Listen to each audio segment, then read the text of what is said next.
So we are going to talk about the oldest and best manuscripts, but not the ones that you usually think of. This is a refrain that has been spoken of since the 1800s.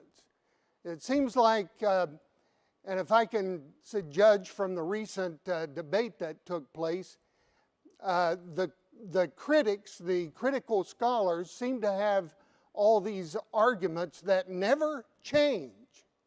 They're always the same. And this is perhaps, well, it's certainly one of the oldest arguments that they give, that the two great codexes, Vaticanus and Sinaiticus, are the oldest and the best manuscripts. And they say that they're the best. Why? Because they're the oldest. And being the oldest, they're closest to the originals and therefore have the greatest chance of having the fewest corruptions. Well, we're going to see how that is, and I'm going to tell you that that's flat out wrong. I want to read a verse of Scripture to you. We're just going to have one, and it's going to fit in with the entire message. It's from 2 Timothy chapter 3, verse 13. And it says this: "But evil men and seducers shall wax worse and worse, deceiving and being deceived." Now, we've already talked about words that are deceiving. We've talked about fools and knaves. So I'm just simply going to take it down to where you live. We're going to talk about liars. And we're going to talk about some lies that are told.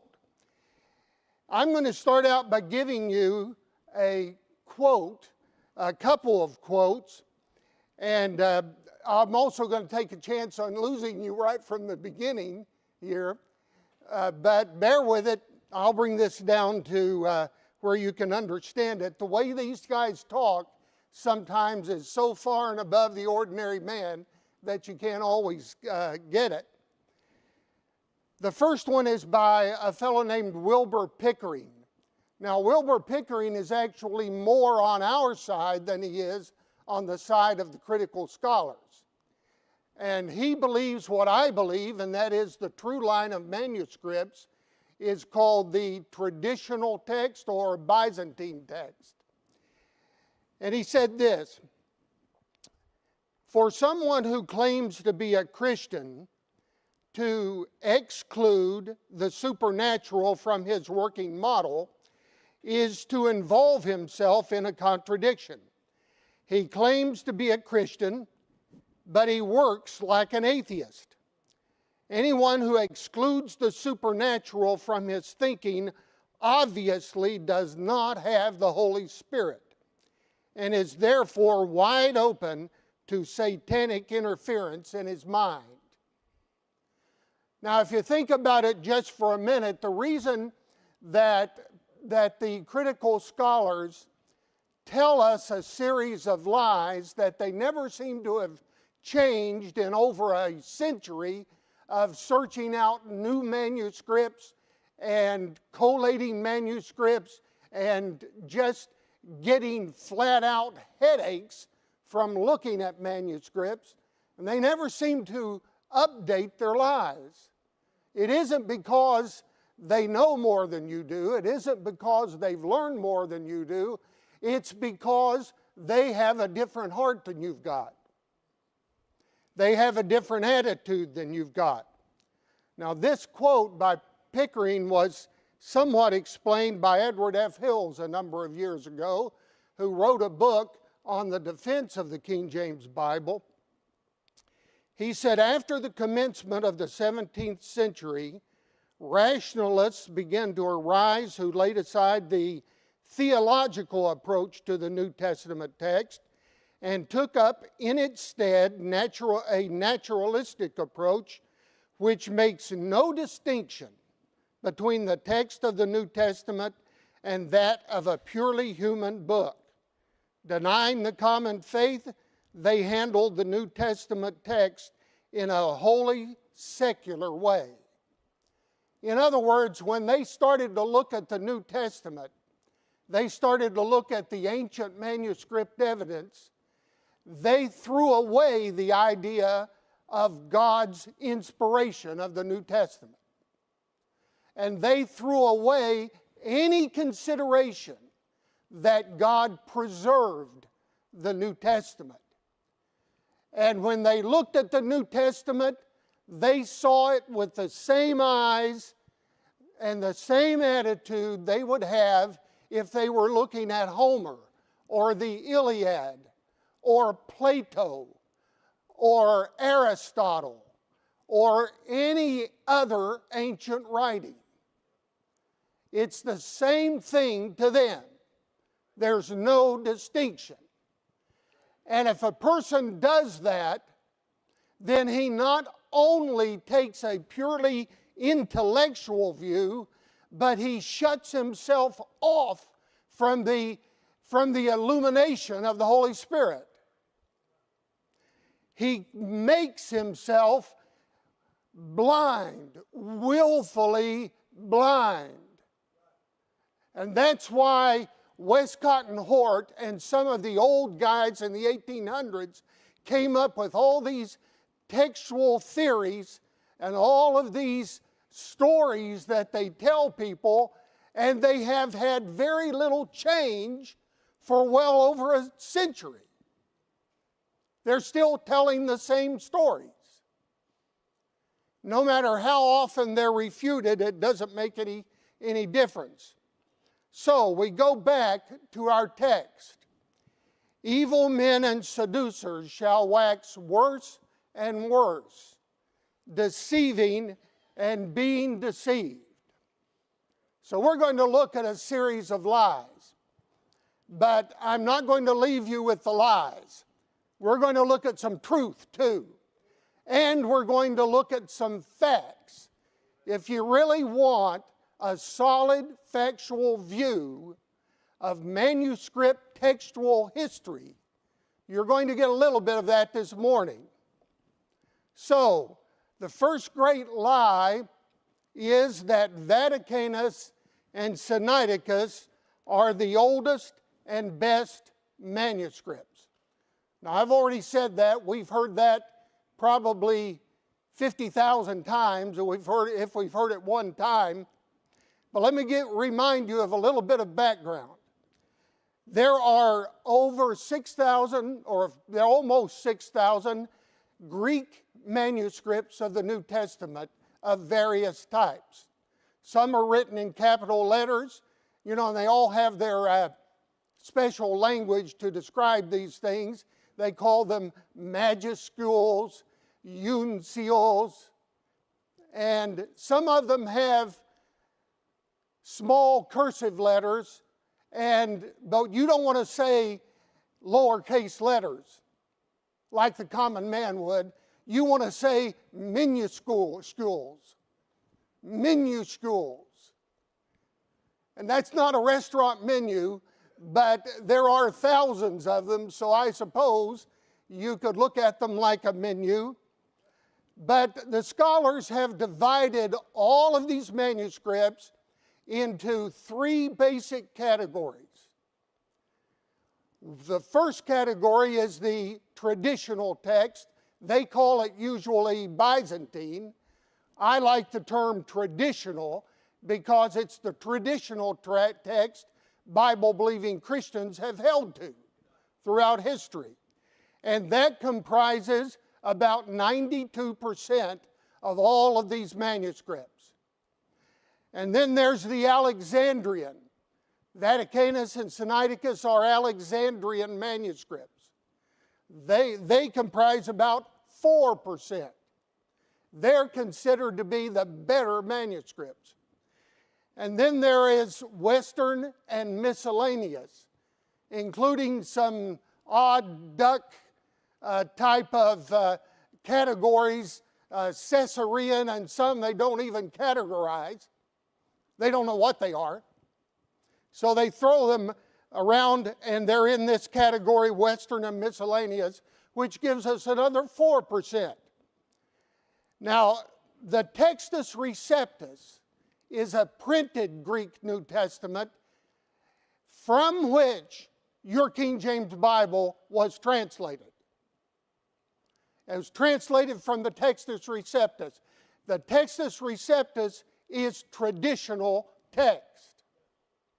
It's in this majority, 92% text. Well, here's another great lie.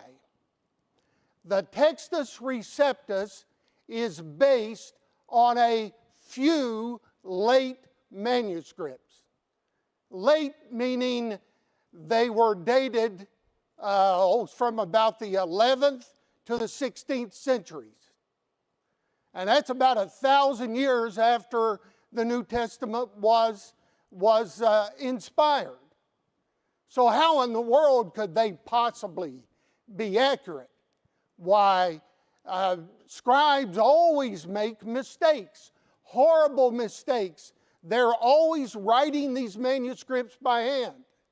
They make mistakes.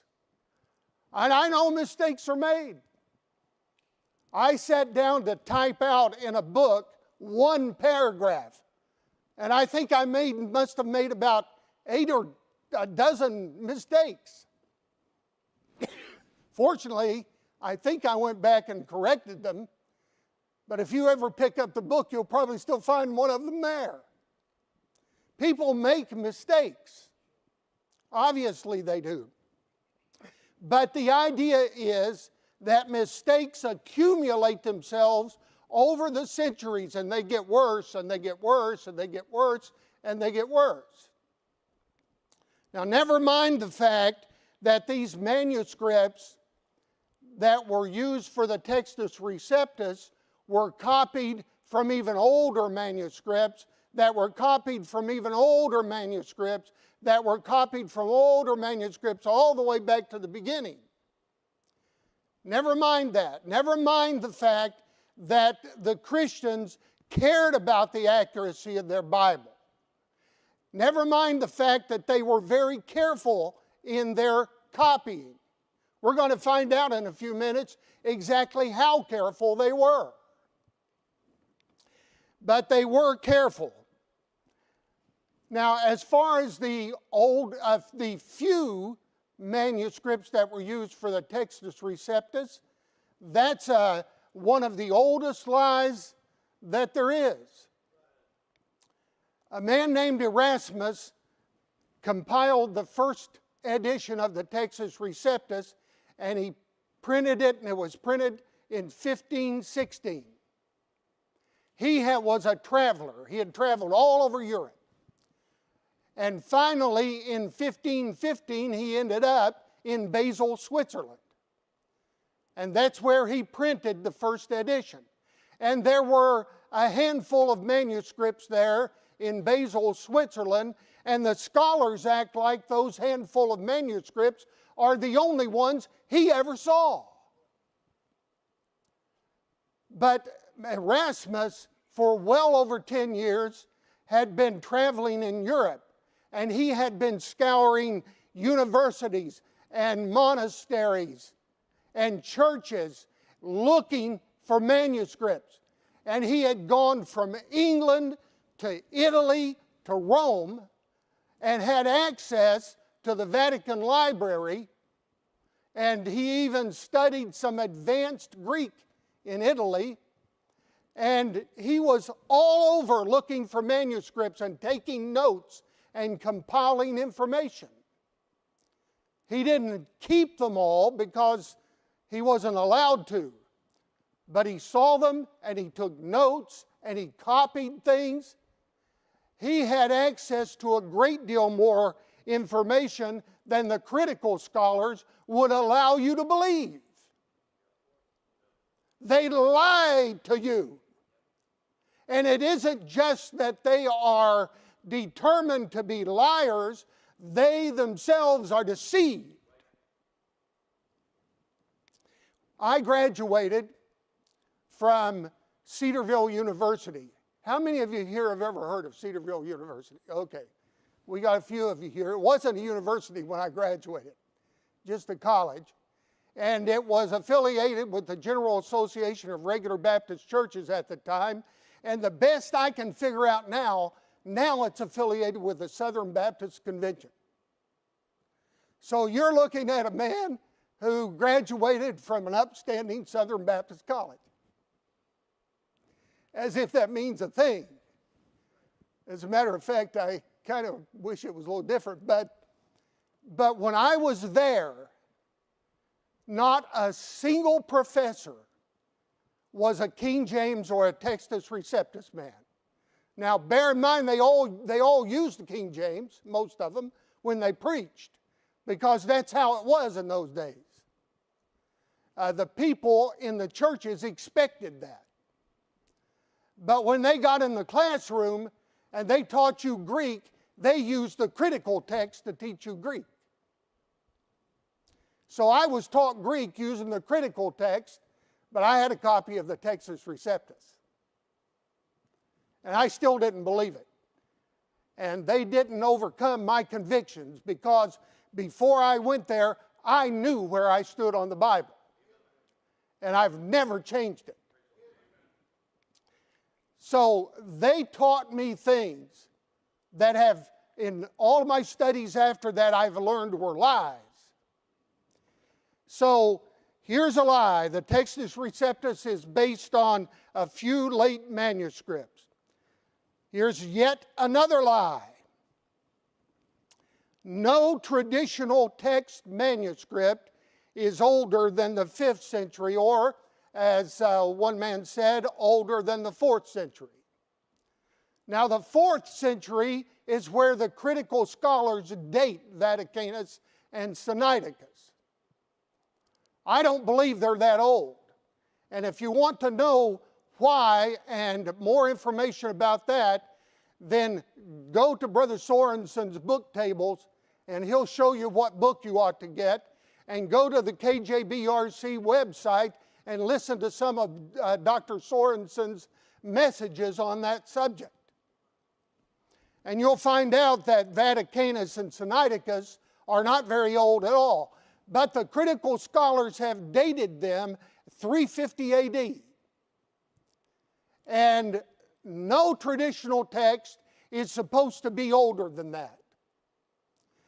Well, of course they don't want it to be older, because if it was older, then maybe it would be better, right? Well, there is a manuscript in the 5th century called Alexandrinus, and the Gospel, it's a whole New Testament, and the Gospels are traditional text. And they tell us that the rest of the New Testament is Alexandrian text, dated in the 5th century. Now let's go beyond these lies just for a few minutes before we come back to them and look at a truth. One truth is that the traditional text manuscripts and traditional text readings, that is, words and phrases that are distinctly traditional text, can be traced back to the 2nd century. Now, you scholars out there, bear with me just for a minute, because you can just kind of go back and say, oh, now wait a minute, they're older than that. They're older than 2nd century. We'll get to that, because we're not done yet. But they can be traced easily back to the 2nd century. Beyond that, you have to dig a little. But they're there. Now, I'm going to show you a chart which is, I have to give it to you in 2 parts because it's too big for one slide. But I'm going to show you how the traditional text goes through all the centuries and all the history all the way back to the 2nd century. And we'll start here. Minuscule number 90 is dated 16th century. And since that time, there really hasn't been a whole lot of manuscripts produced, because manuscripts are handwritten. And in the 16th century is when the printing press started printing Greek texts. And then there's minuscule 817, 15th century, and it goes down to minuscule 2814, 12th century, and all the way down at the end to 9th century. And the second chart starts out with a codex in the 8th century and brings it all the way down to Alexandrinus in the 5th century.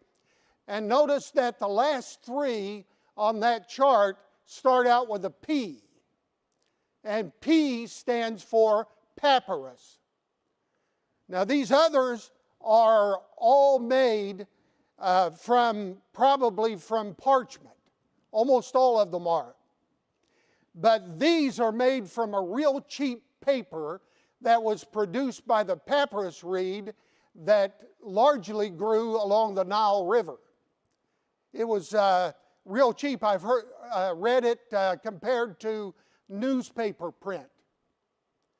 It goes away quick. It never lasts very long. And one person said that if you had a Bible book, like one of Paul's epistles written on papyrus, and you were to take it from church to church to church and read it, it would fall apart and disintegrate by the time you got to the 20th church. It's that flimsy. But there are fragments of these papyrus manuscripts that have been identified, and here are three of them. Papyrus 32, 66, and 52. Now, on each one of these, the scholars have classified these as Alexandrian text, not traditional text. Now, that's very interesting to me because remember the fiat of doctrinal truth among the scholars? No traditional manuscripts before the 4th century. So if you find these things from the 2nd and the 3rd century, they've got to be Alexandrian. Just automatically, they're Alexandrian. But I have examined personally facsimiles of these three papyrus fragments, and they agree not just with the traditional text, they do, but they agree with the Textus Receptus that you have in your library. So, did God preserve His Word? Listen, God isn't going to preserve His Word and leave it lay in a library somewhere. God has preserved His Word according to Isaiah for us and for our children forever.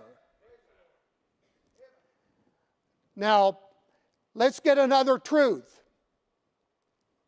Traditional text manuscripts were present all through history. And, all these manuscripts, thousands of them, were not copied all from one another.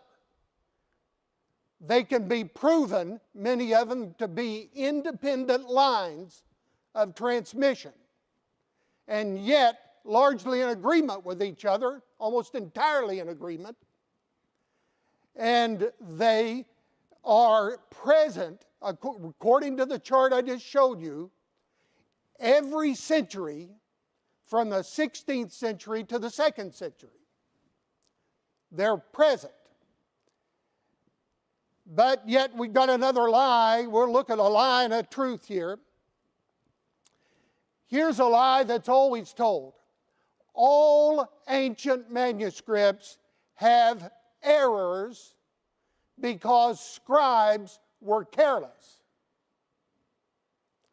All ancient manuscripts, all of them. Now, I've read this, but I've never had somebody come up to me face to face and say all ancient manuscripts have errors. I would like to look at them in the eye and say, have you looked at all the ancient manuscripts? Have you examined all the ancient manuscripts? Do you know anybody who has done that? I don't know of anybody who has done that. There was a man many years ago named von Soden who took traditional text manuscripts and divided them, studied them, divided them into several classes that he called families. So now, traditional text manuscripts are considered to exist in several families. But von Soden only worked with around 400 manuscripts. That's a far cry from how many there are. So no one that I know of and have heard of has ever worked with all of them. And they make this statement, all ancient manuscripts have errors. Well, I've got news for them, and I can make statements too. And I'm going to make one, and that statement is that Christian scribes were exceedingly careful in their copying. Now, to me, that makes perfect sense because if I was going to sit down and do a manuscript of the New Testament, the Word of my God, I would be as careful as possible. Although my eyes may get blurry and I may miss a letter, things, mistakes occur. But I believe they were very, very careful. But not only that, I believe there's evidence to prove it. Now, what is that evidence? Well, let's go back to Wilbur Pickering just for a moment. Now, Wilbur Pickering is a man who graduated from Dallas Theological Seminary, and he wrote his master's thesis there, and he wrote and published a book in the 1970s called The Identity of the New Testament Text, where he tried and sought to prove that the traditional text was the New Testament text. And he's never changed that. Never changed that. But he went off to Brazil and became a Bible translator in Brazil. And then he started, later on in life, he started working with one of those traditional text families. Von Soden called it KR, but Pickering calls it Family 35. And that's kind of gotten some traction, that name. And it's about perhaps 300 or 400 manuscripts that are in that family. Now, Pickering hasn't looked at all of them, and he hasn't examined them all. But in one case, he examined 37 manuscripts of the book of Romans. And out of those 37 manuscripts, he found 18 of those manuscripts only made one mistake in copying for an average of every 4 chapters. One mistake for an average of 4 chapters. 9 of those manuscripts had one mistake for every 2 chapters. 8 of them, one mistake per chapter. 2 of them, 2 mistakes per chapter. Now let's compare this for a moment to Vaticanus, that revered, almost worshipped manuscript. Let's compare that for one chapter in the book of Mark, chapter 1. Vaticanus has more than 30 mistakes in one chapter. And Sinaiticus is similar. Now, how is that for comparison. But when you look at this kind of a comparison in the Family 35, that's excellent. But just for a minute, let's take those 18 manuscripts that only had one mistake for every 4 chapters. And let's look at them a little bit closer. 3 of those manuscripts, 3 of them had 0 mistakes in the entire book. 0 mistakes. And 2 of them had 1 mistake for the whole book. 3 of them had 2 mistakes for the whole book. 5 of them had 3 mistakes for the whole book. And 5 more had 4 mistakes in the entire book of Romans. That is exceedingly careful copying. Exceedingly careful copying. And by the way, Wilbur Pickering has a book called God Has Preserved His Text. And he explains what a lot of these mistakes are. The scribe corrected a lot of the mistakes, and some of them were just clear and obvious foolish mistakes and errors. Just clear and obvious. And even for those that were serious mistakes, the rest of the manuscripts showed you what the right reading was. It was very clear. Well, we can't stop. We can't stop. Let's go with one more lie and one more truth. One more lie. No New Testament book could possibly have been in Palestine by the mid-1st century. As a matter of fact, the critical scholars really don't want to admit that the New Testament books were written in the 1st century at all. They want to believe that they were written later. Paul's epistles were written by a liar who called himself Paul. How you like that? You sit down and read the book of Romans where salvation is explained from beginning to end, and it was written by a liar who called himself Paul? How can you trust anything it says? How can the world trust anything?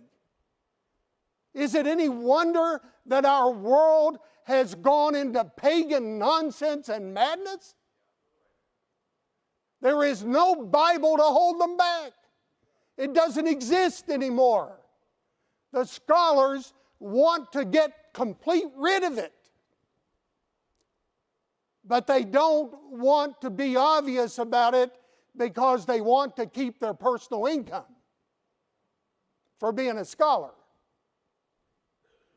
Hey, I'm an intellectual. I'm a scholar. I will teach your children in college that they have no Bible that they can trust.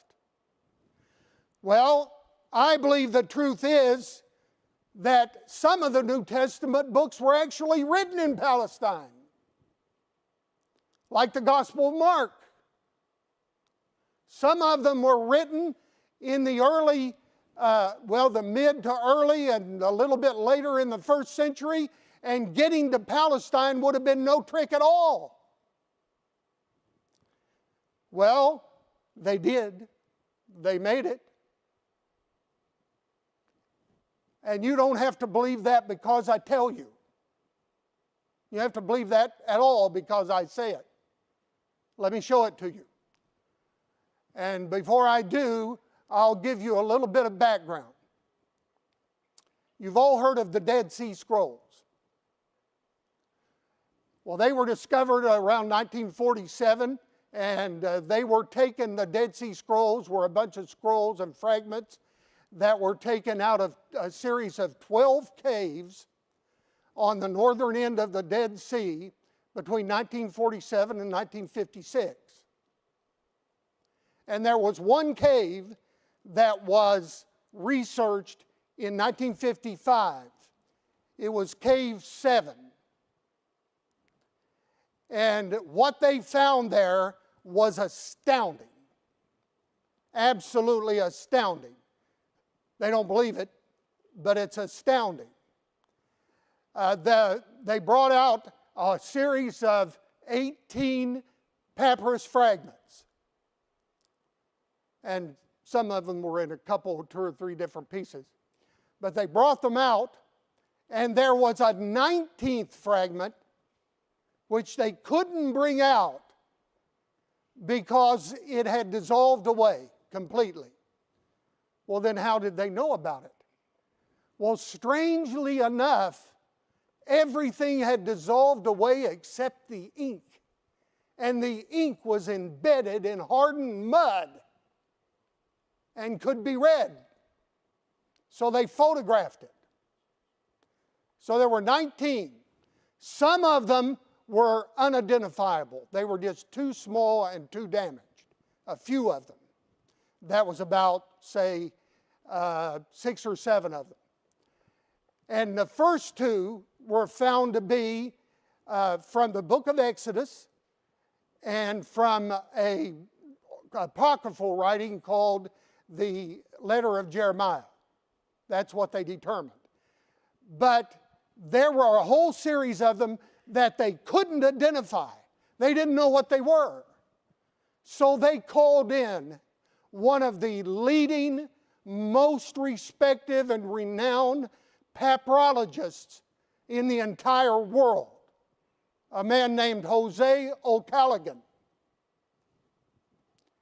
And they brought him in to Israel, and all these fragments at the time were in the Rockefeller Museum, and they let him examine those fragments. And he took some of it to the Israeli police lab to be examined.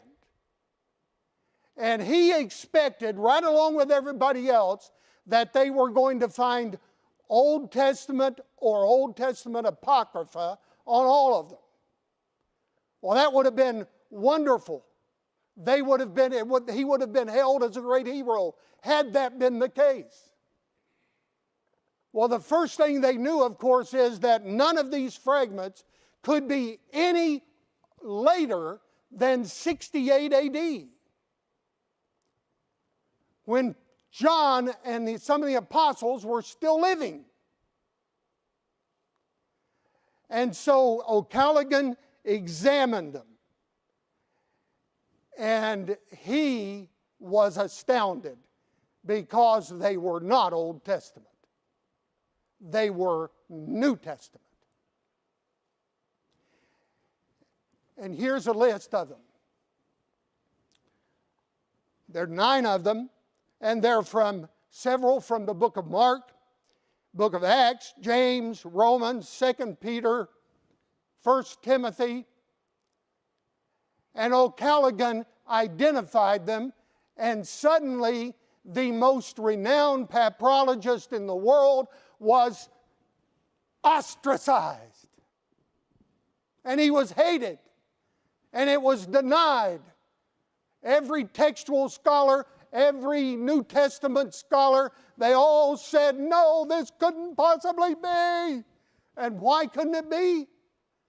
Because their preconceived beliefs were that no New Testament writing could be in Palestine that early.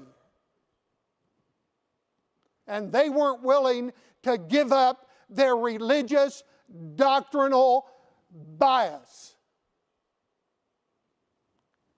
But O'Callaghan stood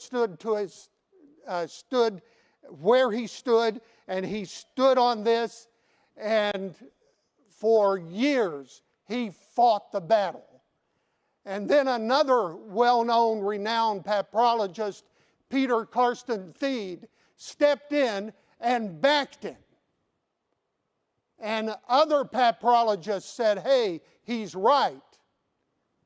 But the scholarly, critical world still denies it. So, when O'Callaghan looked at this, he had one problem. He compared the writing with the standard Greek New Testament text.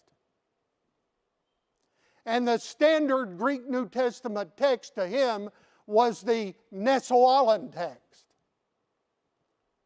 And Karsten Thiede took the Nestle-Aland text too. So when they looked at these things, they looked at one which is designated 7Q5. That's Mark chapter 6, verses 52 to 53. And they decided that it was a perfect match for Mark 6. And papyrologists have a little technique they use, and I'm not going to try to explain it to you, but it's called stichometry. And it's where they take their standard text and the papyri, and they estimate how many letters per line were originally on the papyrus. And if they can do that and take the text from their standard text and lay it over the papyri, and these letters that are on the papyrus all line up the way they're supposed to, then it's evidence that they're right. Well, they got a pretty good result taking the Nestle text. But in order to do that, they had to remove 3 words out of the Nestle text because they didn't fit. Well, I looked at that, and I looked at O'Callaghan's stichometry, and I said, well, what if we take the Textus Receptus and leave those 3 words in? Because everything has those 3 words. Vaticanus has them, Nestle has them, UBS has them, the Textus Receptus has them. And although it's possible the scribe may have left them out, it's possible, what happens if you leave them in? So I reworked the stichometry and left the words in. And it is a perfect match to the Textus Receptus. Except for one thing. The words are there, but they're misplaced. The key word that identified this was the word Gennesaret. And in the Textus Receptus, those 3 words are before Gennesaret. In the stichometry, you have to put them after Gennesaret. But that also is a typical mistake of scribes when they handwrite a text. The words are an exact match to the Textus Receptus. So tell me, what is the oldest and the best manuscripts? Is it Vaticanus? I like that question that was asked. It's older and better. Why is it better? And nobody can really answer that question. But I say the traditional text is the oldest and best manuscripts. And why are they the best? I think I've showed you. Listen, the King James Bible is a 100% accurate and complete translation of the traditional Textus Receptus. The King James Bible is the Word of God in English, without error. And if I might overstep my bounds just one little tiny bit, here's the line and I'll step over it with a toe. The King James Bible is perfect.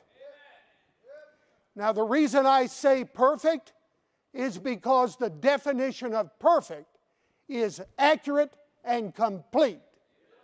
It's not some mystical thing that nobody can understand. It means accurate and complete. And when you read the King James Bible, you are reading the words God gave us in English.